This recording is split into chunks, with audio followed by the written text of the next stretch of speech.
আমরা যদি না একবার সাহস করে আমার দেশকে যুদ্ধ করবে, আমরা বলে দেখছি 4 দিনের মধ্যে আমরা কলকাতা দখল করে। নমস্কার বন্ধুরা, অল ইন ওয়ান ইউটিউব চ্যানেলে তোমাদের সকলকে স্বাগত। সো ফ্রেন্ডস, বাংলাদেশের সংখ্যালঘুদের উপর অত্যাচার হচ্ছেই। নেক্সট হচ্ছে এখন এদের টার্গেট হচ্ছে ভারতবর্ষ দখল করা। এক একদিন একরকম মন্তব্য দিচ্ছে বিভিন্ন রকমের। এখন শুনছি নাকি 10 লক্ষ না 4 লক্ষ রিক্সা নিয়ে বাংলাদেশ ভারতবর্ষকে দখল করবে। মানে 10 লক্ষ রিক্সা আসছে ত্রিপুরা বর্ডার, পশ্চিমবাংলার বর্ডার দিয়ে এরা ঢুকে ভারতবর্ষ দখল করবে। এটাও চলছে। মানে কিছুদিন আগে তাদের এক্স আর্মি নাকি ওরা প্রবাসীরা লন্ডন ফন্ডন থেকে চলে আসছে। তো বাংলাদেশ ভারতবর্ষকে দখল করতে হবে, পশ্চিমবাংলা 4 ঘন্টার মধ্যে দখল করে নেবে, এই সমস্ত কিছু বলে যাচ্ছে। আর এখন ওই আর্মি যে দাদু আছে, দাদু এখন মানে পালিয়ে গেছে, বলছে 4 ঘন্টার মধ্যে দখল করবে। তারপরে সে দাদু পালিয়ে গেছে। এখন আবার রিক্সাওয়ালাদেরকে পাঠাচ্ছে বাংলাদেশ। 4 লক্ষ রিক্সা নিয়ে, ঠেলা রিক্সা আসবে, সেখানে নাকি হয়তো মোম নিয়ে আসবে, এনে ভারতবর্ষ দখল করবে, এরকম সামথিং শোনা যাচ্ছে। তো যাই হোক, আমাদের দেশের সম্মানীয় যে সমস্ত অপোজিশন পার্টি থেকে শুরু করে রুলিং পার্টি সবাই তারা সেরকম উগ্র বক্তব্য দিচ্ছে না, কারণ তারা তো অশিক্ষিত নয়। কারণ ভারতবর্ষের যে সমস্ত মুসলিম সম্প্রদায়ের ভাই বোনরা আছে, ওয়েস্ট বেঙ্গলে মুসলিম সম্প্রদায়ের ভাই বোনরা রয়েছে, তারা দেশকে ভালোবাসে এবং তারা দেশের জন্য জীবন বিসর্জন দেয়।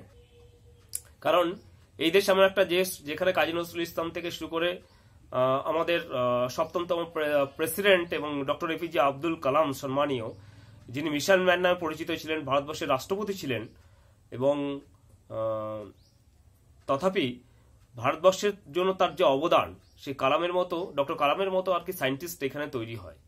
এখানে কিন্তু মাওবাদীরা তৈরি হয় না।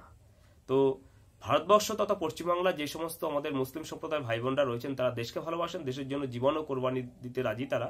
এবং এখানে বিজ্ঞানী তৈরি হয়, এখানে ডক্টর ইঞ্জিনিয়ার তৈরি হয় মুসলিম ভাইরা বোনরা, আইপিএস তৈরি হয়, আইএস হয়, WBCS হয়। কিন্তু এটা বাংলাদেশের মতো নয়, যেখানে একজন ভালো মানে মানুষ পাওয়া যায়, টেরোরিস্ট পাওয়া যায় শুধুমাত্র। তো সেক্ষেত্রে আমরা সবাই ডক্টর কালাম সাহেবের পূজারী, এবং কালাম সাহেবকে আমাদের হিন্দু, মুসলিম, বৌদ্ধ, খ্রিস্টান সবাই পুজো করে। তার কারণটা হচ্ছে তার কাছ থেকে আমরা অনেক কিছু পেয়েছি, এবং তারকে আদর্শ যে তার যে বাণীগুলি আর কি, সেগুলোকে অনুসরণ করে সবাই জীবনে বড় হতে পারি। এটা হচ্ছে একজন প্রকৃত মানুষের রূপ, যাকে সবাই পুজো করে। তার মৃত্যুর পরও সে অমর হয়ে রয়েছে ডক্টর কালাম সাহেব। তো সেরকম একজন সম্মানীয় বর্তমানে আমাদের বিধানসভার একজন MLA, member of legislative Assembly's, হ্যাঁ, তিনি হচ্ছে ভাঙড়ের MLA সাহেব নওশাদ সিদ্দিকী আর কি। তো তাকে যখন বিভিন্ন রকম প্রশ্ন করা হয় যে বাংলাদেশ নিয়ে কি বলছে, তার মন্তব্যটা যে তার যে কতটা দেশপ্রেম, সেই প্রেম ভারতবর্ষের জন্য এবং তথাপি আমাদের পশ্চিমবাংলাবাসীর জন্য, সেটি কিন্তু তিনি ব্যক্ত করেছেন। এই বাংলাদেশি কাঙ্গালিরা কিন্তু এবার বুঝুক যে ভারতবর্ষের যে মানুষ, আমরা এখানে সাম্প্রদায়িক সম্প্রীতি থেকে শুরু করে সবই মিশে থাকে। এখানে লেখা আছে এক বৃন্তে 2টি কোষ, হিন্দু মুসলিম, হিন্দু এবং মুসলিম। তো সেই ভারতবর্ষের যে একটা মানে সম্মানীয় ব্যক্তি এবং আমাদের পশ্চিমবাংলার MLA সাহেব, তার বক্তব্যটা শুনুন, তারপরে আমি ডিটেলস ব্যানারকে সামনে রেখে আমাদের প্রতিবেশী রাষ্ট্রগুলোর মধ্যে অশান্তি বৃদ্ধি থাকুক, এই কাজগুলো করছে।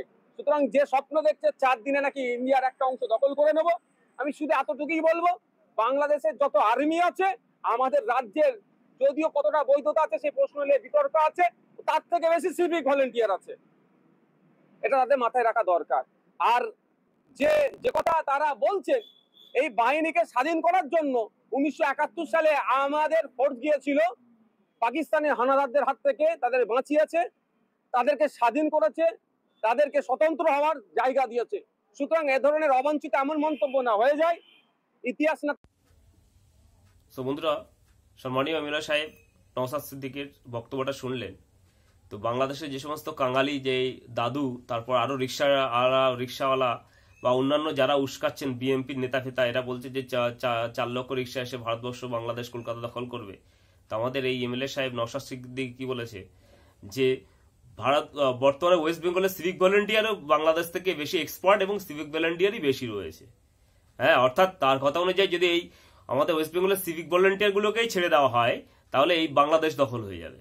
তাই যারা এই কথাগুলো বলছেন খুব সাবধানে বলুন। বাংলাদেশের এই সমস্ত যারা এই নেতা কাথা হ্যাঁ, এদের কোনো না আছে আনএডুকেটেড আনএথিক্যাল, শুধুমাত্র মাদ্রাসা শিক্ষা নিয়ে কোনো কিছু হয় না। হ্যাঁ, শিখুন ভারতবর্ষের আমাদের যে সমস্ত মানে মানুষ আছে বা মুসলিম সম্প্রদায়ের যে সমস্ত আমাদের ভাই বোনরা আছে তাদের কাছ থেকে শিখুন, আমাদের অনেক কিছু শেখা আছে। কারণ তারা বিজ্ঞান মনস্কপূর্ণ, তারা এক হাতে যেমন কোরআনও পড়ে, তেমনি আবার এক হাতে তিনি সায়েন্সের বইও তারা পড়ে, বিজ্ঞান মনস্কপূর্ণ, এবং তারা সায়েন্টিস্ট হচ্ছে, তারা IPS IAS WBCS এগুলো হচ্ছে সারা ভারতবর্ষে এবং তথা ওয়েস্ট বেঙ্গলের সমস্ত জায়গায়। তাদেরকে দেখে শিখুন, ডক্টর কালামের আদর্শটা অনুসরণ করুন, তাহলে আপনাদের যদি কিছু চেতনা জাগে। শুধুমাত্র ওই মাদ্রাসা শিক্ষা এবং জঙ্গিবাদী টেররিস্ট শিক্ষার মধ্যে দিয়ে আপনারা যে ছোট ছোট বাচ্চাদেরকে মাথাটাকে পুরো হেলিয়ে দিচ্ছেন অন্য ধর্মের বিরুদ্ধে, হ্যাঁ, সেটা করে কোনোদিনও আপনার দেশ অগ্রসর হতে হবে না, জাতি অগ্রসর হতে হবে না, এবার ধ্বংস হয়ে যাবে। যেভাবে করে সিরিয়ার মতো একটা দেশ ধ্বংস হয়ে গেছে এবং সারা পশ্চিমা বিশ্বের মধ্যে দিয়ে যে সমস্ত মুসলিম দেশগুলো আর কি, যেগুলো অবৈজ্ঞানিক মানে আনসাইন্টিফিক এই দেশগুলো, সেগুলো কিন্তু আজকে মানে by hook or by crook, সেটা হচ্ছে রাশিয়া এবং চায়না ও USA, এগুলো কিন্তু ভিতরে ভিতরে দখল করে নিচ্ছে। সেটা আপনারা বুঝতে পারছেন না, অথবা বুঝেও আপনাদের ধর্মীয় অন্ধবিশ্বাসে আপনারা একদম অন্ধ হয়ে গেছেন, যার জন্য আপনাদের এই অবস্থা। এই জন্য বলছি, ভারতবর্ষের বিজ্ঞান মনস্ক এবং সাম্প্রদায়িক সম্প্রীতি বজায় রাখার এবং ভাই ভাতৃতুল্য যে সমস্ত মুসলিম সম্প্রদায় রয়েছে, ভাই বোনরা রয়েছে, তাদের কাছ থেকে আপনারা শিখুন। অনেক কিছু শেখা রয়েছে, জীবনে শিক্ষার কোনোদিন শেষ নেই। এবং আমাদের ডক্টর কালাম সাহেবের পথকে অনুসরণ করুন, যে তার বাণীগুলো আপনারা দেখুন, ইন্টারনেট থেকে শুরু করে সমস্ত জায়গায়। যদি তো আপনাদের চোখ খুলে, আপনাদের ব্রেন খুলে, আপনারা এই কুসংস্কার থেকে বেরিয়ে আসতে পারেন। আর আপনাদের যে স্বপ্ন, রিক্সাওয়ালা, তারপরে ওই এক্স আর্মি যারা রয়েছেন, তারা বলছেন যে ভারতবর্ষকে দখল করবে, সেটা আপনারা বন্ধ করুন। না হলে কিন্তু আমাদের যে বর্তমানে আমাদের যে সাম্প্রদায়িক সম্প্রীতির একটা দেশ ভারতবর্ষ, এখানে হিন্দু মুসলিম বৌদ্ধ খ্রিস্টান সবাই মিলে কিন্তু আপনাদেরকে গণ অভ্যর্থন করবে এবং বয়কট তো আপনাদেরকে করবেই। বাংলাদেশের সমস্ত মানুষকে আমি এটা মানে বয়কটের জন্য ডাক দেবো, 142 কোটি লোককে, সমস্ত মানুষ মিলে বয়কট করবে। আপনারা যা শুরু করেছেন তার জন্য আপনাদেরকে তো বয়কট হবেই, প্লাস হচ্ছে আপনাদের একদম কপালে শনি মানে দশা লেগে আসছে কিন্তু। হ্যাঁ, আপনাদের মানে পালিয়ে কোথাও বাঁচতে পারবে না, হয় আপনাদেরকে আরব সাগরে ঝাঁপ দিতে হবে, নয় বঙ্গোপসাগরে ঝাঁপ দিতে হবে, এরকম একটা পরিস্থিতি আসছে। মানে আপনারা যেভাবে শুরু করছেন, কারণ সবার একটা ধৈর্যের বাঁধ থাকে, এই ধৈর্যের বাঁধ ভেঙে গেলে কিন্তু আপনাদের আর কিন্তু বাঁচার কোনো উপায় থাকবে না।